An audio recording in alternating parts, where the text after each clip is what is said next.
পাকিস্তান সেনাবাহিনী ভারতের যে কোনো সামরিক আগ্রাসনের কঠোর ও তাৎক্ষণিক জবাব দেবে বলে হুঁশিয়ারি দিয়েছেন দেশটির সেনাপ্রধান জেনারেল সৈয়দ আসিম মুনির।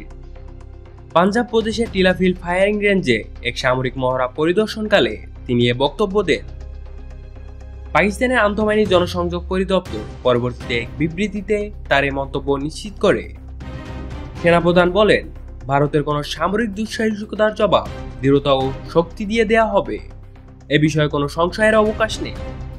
এই হুঁশিয়ারি আসে এমন এক সময়ে যখন গত 22 এপ্রিল ভারত নিয়ন্ত্রিত কাশ্মীরের পেহেলগামে সন্ত্রাসী হামলায় 26 জন নিহত হয়।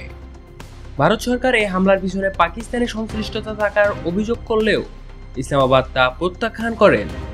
এছাড়াও সাম্প্রতিক সময়ে কাশ্মীর ইস্যুতে বিতর্কিত মন্তব্যের জন্য সমালোচনার মুখেও পড়েছিলেন জেনারেল আসিম মুনির। ভারত ও পাকিস্তানের মধ্যে কাশ্মীর ইস্যুতে দীর্ঘদিনের উত্তেজনা বিরাজ করছে। গত কয়েক মাসে সীমান্তে সংঘর্ষ ও কূটনৈতিক তিক্ততা বেড়েছে, যা দুই পারমাণবিক শক্তিধর দেশের মধ্যে সম্পর্ককে আরও জটিল করে তুলছে।